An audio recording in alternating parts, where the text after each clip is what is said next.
Vamos a ir a carta a los Hebreos, por favor. Abra sus sagradas escrituras en carta a los Hebreos.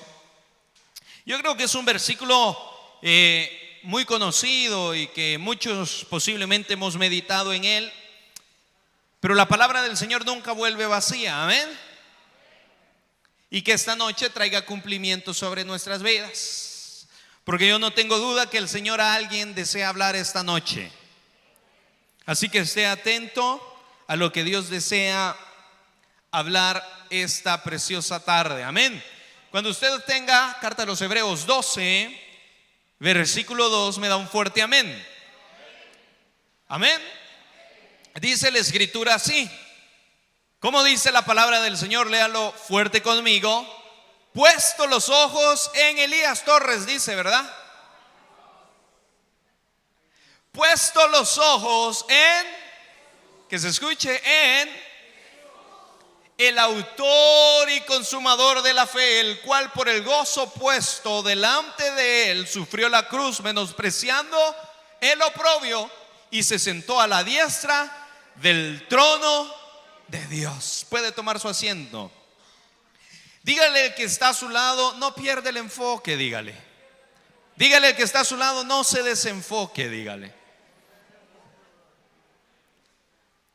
Así se titula este mensaje: no se desenfoque, por favor. Hermano, yo creo que una de las cualidades de las cuales Dios nos ha dotado, y creo que es una necesidad, o yo creo que es algo primordial que debe de estar en nosotros, es la visión, es la vista. ¿Cuántos pueden ver bien todavía? Aunque ande con ayuda, aunque ande con lentes, cuatro ojos. Pero qué dicha que podemos ver bien. Y el ser humano obviamente puede, Dios lo ha capacitado, lo ha dotado para que pueda vivir sin algún miembro del cuerpo. Y usted lo ha visto. Personas que han aprendido a vivir sin un brazo, sin los dos, sin un pie. Yo recuerdo hace algunos años, el pastor general, pastor fundador, trajo a un hermano a dar su testimonio, que por cierto se llamaba Francisco también. No sé si alguien se recuerda, que dice que él andaba trabajando y con una varilla que él andaba tocó un alambre de corriente. Y la corriente explotó en el cuerpo de él y tuvieron que amputarle las dos manos. ¿Alguien se recuerda de ese testimonio? Y el ser humano puede vivir así, puede vivir sin las dos manos, pero qué duro ha de ser y qué difícil, hermano. Porque usted se levanta de la cama, del cuarto, sale de su casa, sale a la hora que usted quiere y usted se viste, no le anda pidiendo a alguien que le ayude a vestirse. Y qué bendición que nosotros, los que estamos aquí, tenemos nuestro cuerpo entero. A algunos les duele la rabadilla, a otros les duele la boca, que no dicen amén. A algunos hermanos les duelen los dientes, el pelo que ya no tiene, pero igual. Qué bueno es Dios que tenemos nuestro cuerpo entero. ¿Cuántos pueden glorificar al Señor esta noche con sus manos? Pero ha de ser difícil aprender a vivir sin un miembro de nuestro cuerpo, porque obviamente ya estamos acostumbrados a ello. Hermano, quítese un dedito del pie, si un pellejito anda por ahí, se lo arranca y le duele hasta el alma. Diga conmigo, Dios es perfecto y Dios sabe lo que hace. Pero también nos ha dado dos ojos. ¿Cuántos ojos nos ha dado? Aunque hay algunos hermanos que parecen tener más. Siempre andan viendo de más. Y qué bendición es que Dios nos ha dado la vista, hermanos, para que nosotros podamos caminar libremente, dirigirnos. La mayoría de los que están aquí vinieron manejando su vehículo, otros vinieron caminando, otros vinieron en bus. Pero obviamente nosotros nos vamos guiando por nuestra visión. Y qué difícil es para aquellas personas que por alguna razón o nacieron así o perdieron su visión por alguna enfermedad o por algo. Qué difícil es tener que aprender a vivir así, hermanos. Pero como Dios es tan bueno, a ellos les permite y desarrollan otras habilidades. Yo recuerdo que por aquí en la esquina es una casa donde están unos cieguitos y una de ellas era muy cercana, o de hecho se congregaba aquí en la iglesia. Y como uno de repente bien metido, yo le pregunté en alguna ocasión que cómo hacían para aprender o cómo hacían para saber en qué bus irse. Y ella me contestó, y la respuesta de esa mujer me dejó asombrado, que ellas aprenden a identificar el motor. Escuche esto: aprenden a identificar el motor del bus en el cual ellos se tienen que ir. Pero a pesar de todo eso, es difícil tener que andar sin nuestra visión, hermano.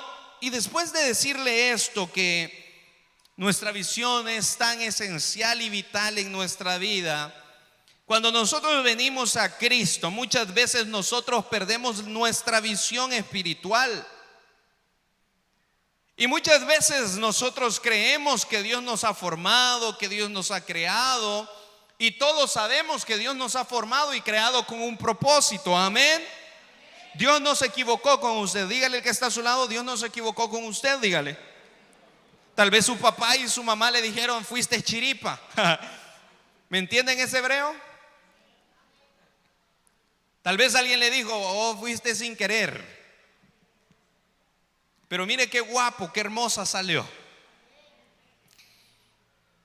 Y yo puedo creer que Dios siempre tiene un propósito con cada uno de nosotros, pero muchas veces creemos que el propósito de Dios es que solamente nosotros tengamos una vida exitosa. Muchas veces creemos que el propósito de Dios es que usted, como hijo de Dios, no sufra, no tenga necesidad posiblemente de dinero o de un trabajo, no tenga necesidad de las cosas materiales. Pero la palabra del Señor, y específicamente Jesús, dijo: en el mundo tendréis aflicciones. Dígale al que está a su lado, o pregúntele al que está a su lado: ¿está afligido usted? Dígale. Si solo véale la cara de afligido que ay, Dios mío. Pero la palabra del Señor dice: en el mundo tendréis aflicciones, tribulaciones, enfermedades. ¿Cuántos están enfermos? Levante la mano los que están enfermos. Levante la mano los que tienen problemas. Levante la mano los que están endeudados. No, hombre, están más endeudados que enfermos ustedes, hermano. Dios mío. Y eso dice la Escritura. Y muchas veces nosotros creemos que venir a Cristo vamos a solventar todas esas dificultades, pero Jesús nunca nos prometió eso. Y el problema de muchos de nosotros como hijos de Dios es que perdemos nuestro enfoque. Es que nos desenfocamos nosotros. O muchas veces, por el diario vivir, hermanos, por los trabajos, por los negocios, por todo lo que Dios nos ha dado y nos ha provisto, que bendecimos al Señor por esos trabajos, amén. Bendecimos al Señor por esos negocios, amén.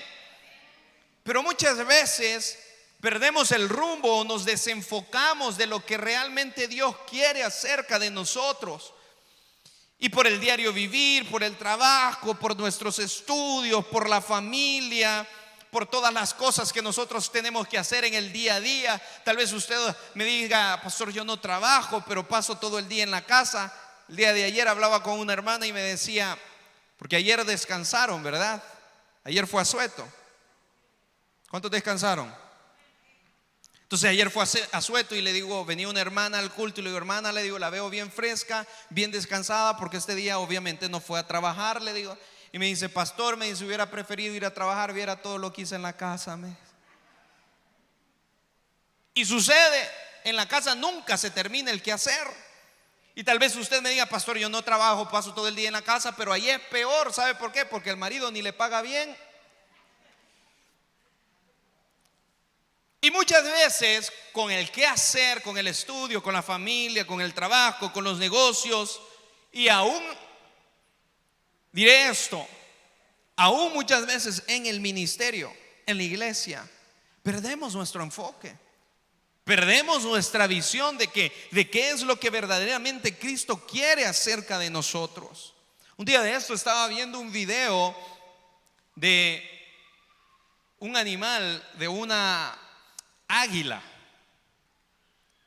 Y dicen que el águila tiene una de las mejores visiones. No sé a cuántos kilómetros un águila puede ver un ratón ahí. Y desde cuántos kilómetros puede empezar a descender para agarrar la presa. Pero dicen los estudiosos que media vez el águila ha puesto su mirada sobre su presa, no hay nada que la distraiga. Y yo veía que había un hombre que agarraba el águila y ponía una presa delante y movía el águila, pero la cabeza del águila no se movía, porque estaba con su mirada fija y puesta sobre lo que ella quería cazar. O muchas veces nosotros, para poner otro ejemplo, muchas veces nosotros cuando hemos hecho alguna carrera, o tal vez usted nunca ha hecho una carrera, pero ha visto cómo son las carreras, todos tienen una meta. Ahorita estoy yo también por terminar ya, o por graduarme, gracias a Dios y por la misericordia de Dios y por los hermanos que me dieron copia. Estoy por terminar y graduarme. Y yo recuerdo que cuando yo empecé, yo creía que no iba a terminar, hermanos. Yo decía: Señor, ayúdame a terminar. Pero yo veía al final, decía yo: bueno, mi meta es terminar y graduarme.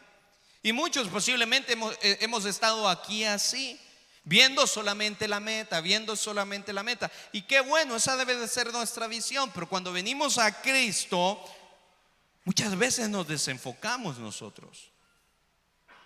Y mi deseo es esta noche que usted y yo volvamos a poner nuestra mirada donde debe de estar. Tal vez usted este día vino y tal vez su mirada, aún estando aquí dentro de la iglesia, adorando al Señor, glorificando al Señor, su mirada estaba puesta sobre el hombre, sobre la mujer, sobre el pastor, sobre la iglesia, sobre el gobierno, qué sé yo. Pero al final de todo, usted y yo debemos de entender que nuestra mirada debe de estar puesta en el autor y consumador de la fe. Su nombre es admirable, Jesucristo. Dígale al que está a su lado: no pierda el enfoque. Dígale, pégale un coscorrón si ya está dormido. No pierda el enfoque, dígale. Y algunas personas de las Sagradas Escrituras vivieron esto. En Primera de Samuel encontramos la historia, famosa historia de escuela bíblica, de un hombre gigante. ¿Cómo se llamaba ese gigante? ¿Fueron a la escuela bíblica ustedes?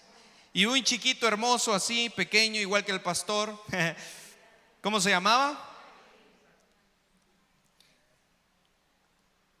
Y una de las palabras que dijo aquel hombre gigante, dijo, tratando la manera de burlarse de aquel chiquito, obviamente, viéndolo y diciendo: ay, este viene con espada y con jabalina, viene hacia mí. ¿Sí? Pero aquel pequeño, ¿qué fue lo que le dijo? Yo vengo en el nombre de ¿quién? Aquel niño, que dice los estudiosos que posiblemente era un niño, cuando se enfrentó ante este gigante, si hubiese usado su visión física, obviamente hubiese entrado miedo en él. Si dice la palabra del Señor que este filisteo atemorizaba a los hijos de Israel, al pueblo de Israel, y aquel chiquito Tal vez no usó su visión física, sino que él puso su mirada ¿en quién? En Cristo Jesús. Él puso su mirada ¿en quién? En el Padre.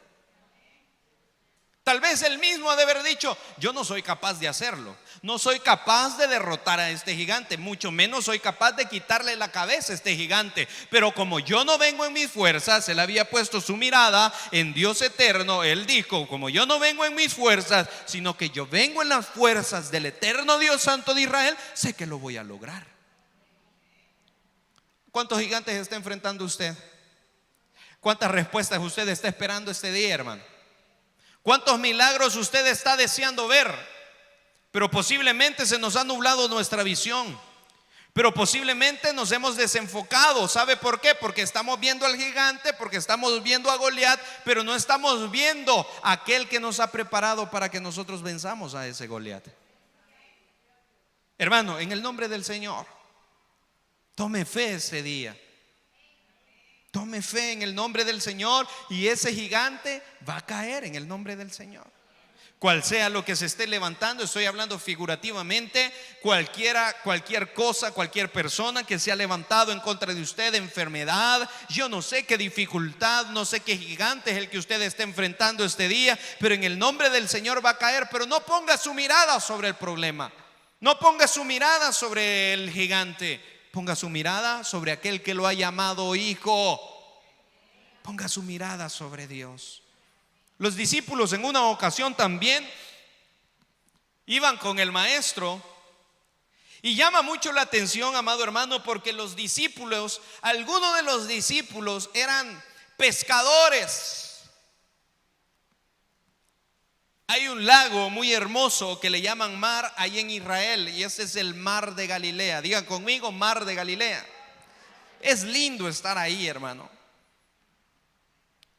El mar de Galilea es grande y obviamente para poder acortar distancias, cuando el maestro estaba entre nosotros, él lo que hacía era abordar una barca y pasar el mar y llegar al otro lado en vez de dar toda la vuelta.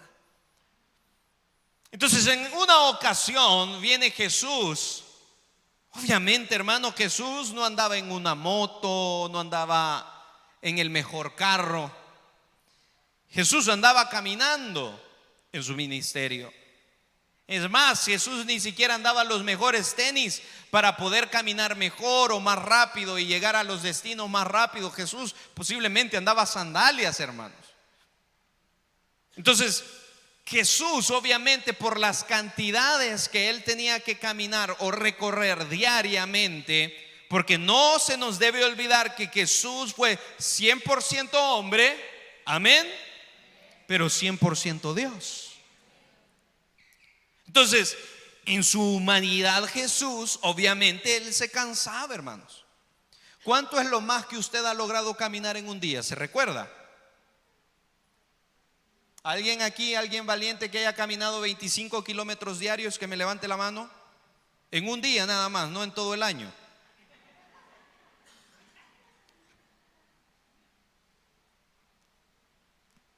Tuve la oportunidad de salir y visitar un país en Europa, y me dice un amigo con el que andaba, yo le digo: vaya, ahora qué taxi o qué bus agarramos, y me dice: no, aquí no hay nada de buses ni taxis, me dice, aquí lo que nosotros tenemos que hacer es caminar para poder conocer todo, me dice, porque si nosotros nos subimos a un bus, entonces nos perdemos de algo, me dice. Y yo dije: bueno, empecemos a caminar. Entonces, cuando llegó la noche, hermanos, yo andaba un reloj que me lograba medir la distancia que nosotros habíamos recorrido, y recorrimos en ese país 25 kilómetros. Pero en la noche tenía los pies hinchados. Entonces, ¿por qué digo esto? Porque obviamente, tal vez usted lo más que ha recorrido es 1 kilómetro al día, hermano. ¿O cuánto es lo más que ha recorrido usted? Pero obviamente caminar mucho cansa, y viene el maestro, se sube a la barca. En la humanidad de él estaba cansado, se sube en la parte de atrás de la barca, y ¿qué es lo que hace el maestro? Como muchos de la Rey de Reyes. Dormido iba el maestro. Pero dice la palabra del Señor que de repente se levantó. Hay en unas versiones que dice que literal se levantó un huracán. Y dice que los vientos eran fuertes, la mar era fuerte. Obviamente, posiblemente estaba lloviendo en aquel lugar. Pero la humanidad de Cristo estaba cansado, estaba reposando. Pero lo que llama la atención es que la mayoría de los discípulos habían sido pescadores, se habían criado en ese mar de Galilea. La mayoría de ellos podían nadar. Si se caían de la barca no había problema, posiblemente porque podían nadar. Pero esto habla de cuán fuerte eran los vientos que azotaban aquella barca, que hasta aquellos discípulos que habían crecido, nacido en esos lugares, en ese mar de Galilea, se atemorizaron, tuvieron temor, tuvieron miedo. ¿Cuántos tienen miedo aquí? Tuvieron miedo, y dice la palabra del Señor que tanto era el miedo que empezaron a gritar, que empezaron a decirle: maestro, maestro, levántate, sálvanos, porque si no vamos a morir acá. ¿Cuántos estamos diciendo así esta noche quizás? Por ahí dicen: cara vemos, corazones. Eso sí se los pueden, pero los proverbios no, vea. Aquí todos nos vemos sonriendo, hermanos. Pero usted no sabe si el que está a su lado tal vez no comió todo el día.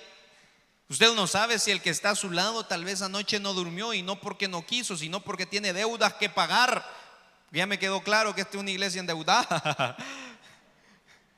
No, porque tiene deudas que pagar, tiene compromisos que ha adquirido y los tiene que cumplir. O posiblemente por alguna enfermedad no pudo dormir. Pero aquí estamos con el gozo del Señor, por supuesto. Pero posiblemente hay temor, como el temor que tenían los discípulos en aquella vez. Pero al punto al cual yo quiero llegar es que los discípulos, hermano, póngame atención esta noche. Jesús iba en la barca,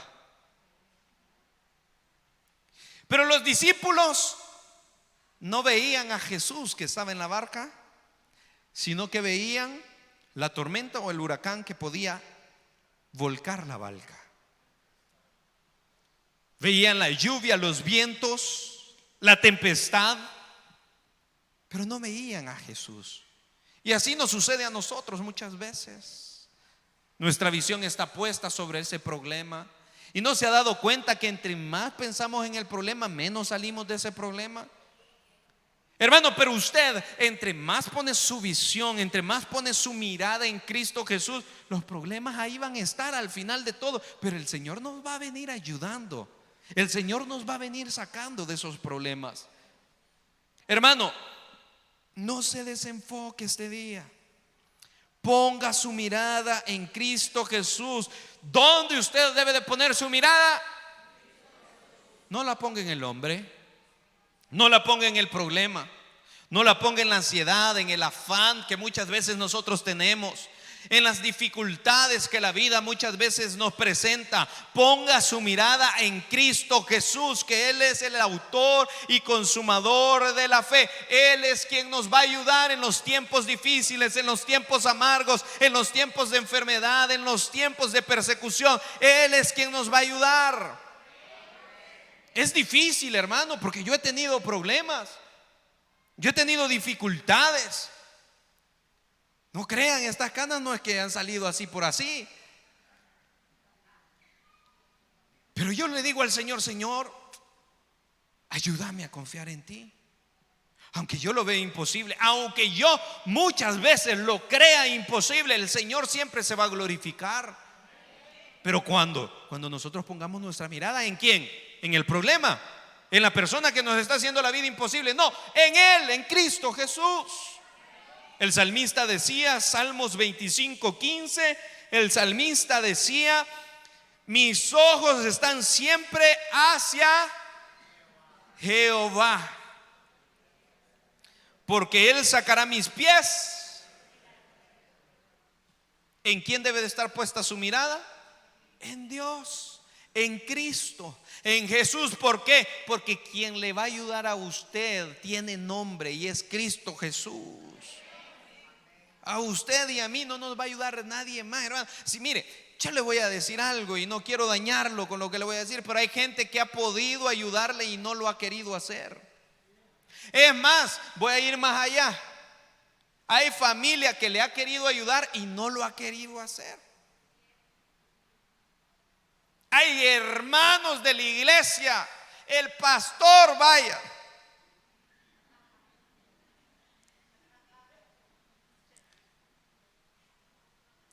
y no he querido.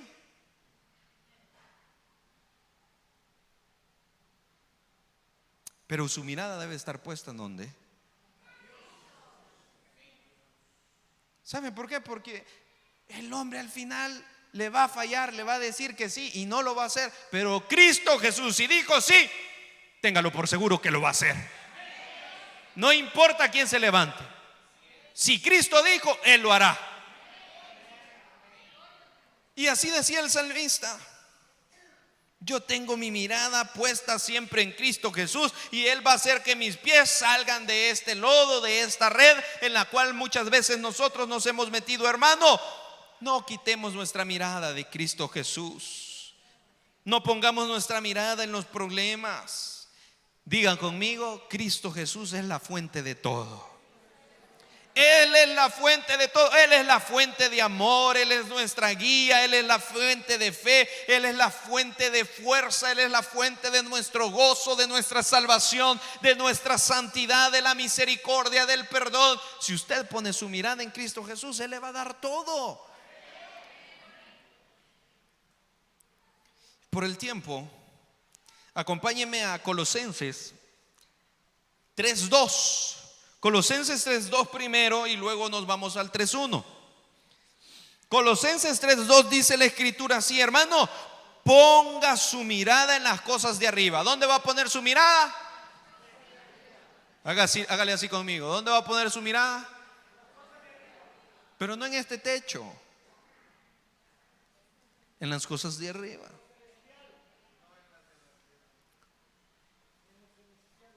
¿Dónde debe de estar puesta su mirada? Hermano, está bien, esfuércese, sea valiente, saque adelante su familia. Jóvenes, saquen una profesión. Si usted ya la sacó, esté trabajando de eso. Saque adelante sus negocios, sea el mejor en sus trabajos, en sus estudios. Por supuesto, haga lo mejor humanamente posible aquí en la tierra. Si no tiene trabajo, toque puertas, mande currículums. Si no tiene trabajo, vaya a ver qué hace. Pero su mirada siempre fija en las cosas de arriba. Que no se nos olvide que en este mundo usted y yo somos temporales, hermano. Lo más que usted va a vivir son 100 años y sufriendo, porque algo tiene que pagar.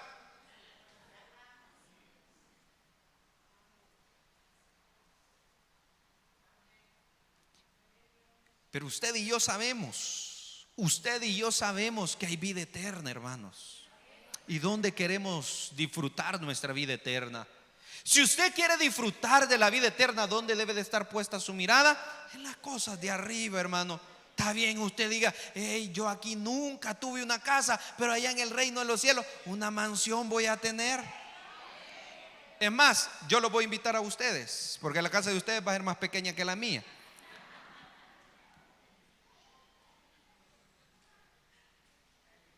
¿Dónde debe de estar puesta nuestra mirada? Mire lo que dice la palabra del Señor en Colosenses 3:2. Dice: poned la mirada en las cosas de,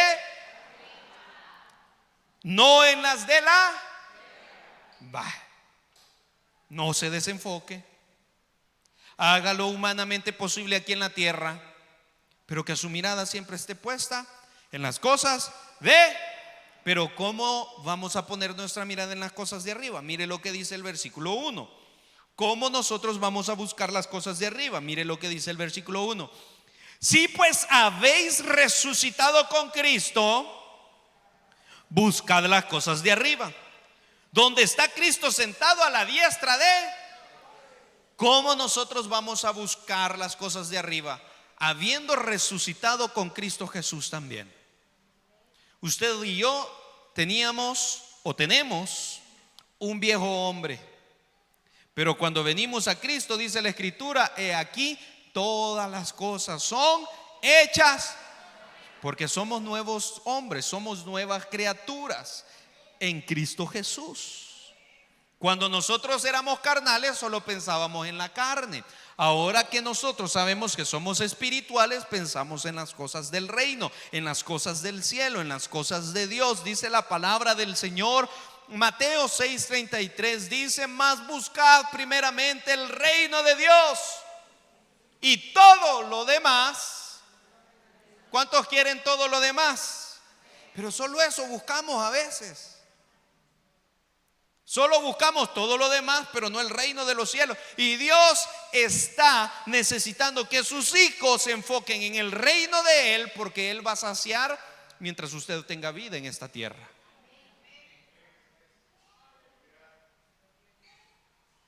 Hermano, ¿dónde debe estar puesta nuestra mirada?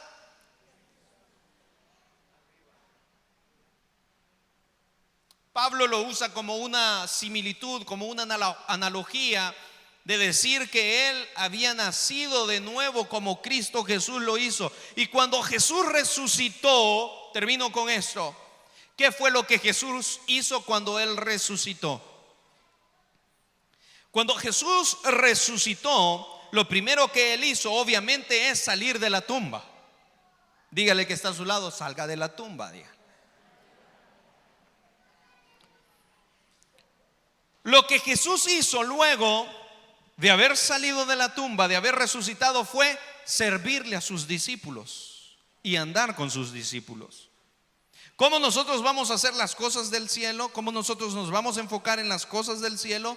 Andando como discípulos de Cristo y haciendo discípulos para Cristo. Después de la resurrección, Jesús vivió algo sobrenatural y el Espíritu Santo de Dios descendió sobre él también. Cuando usted y yo empecemos a vivir por las cosas del reino de los cielos, el Espíritu Santo va a hacer cosas sobrenaturales sobre nosotros. ¿Cuántos quieren experimentar y vivir esas cosas? Yo no solamente quiero dinero en mi bolsillo, yo quiero experimentar la gloria de Dios aquí en la tierra también. Que los incrédulos puedan decir: en esa iglesia verdaderamente adoran a Dios. Ahí entran con cáncer y salen sanos, ahí entran enfermos y salen sanos, ahí entran con muletas, con sillas de rueda y ahí las dejan.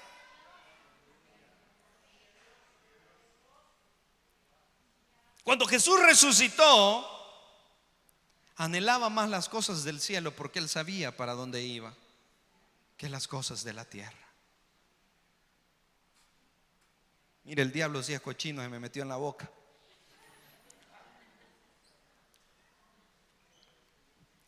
Así que, hermano, aprendamos. Vea al que está a su lado, toque al que está a su lado y dígale: hermano, no se desenfoque, hombre, dígale. No se desenfoque. ¿Dónde debe de estar puesta su mirada? En las cosas de arriba. Hagamos las cosas que Dios quiere que nosotros hagamos, y su mirada siempre puesta en el autor y consumador de la fe. Puede ponerse de pie, por favor, esta tarde.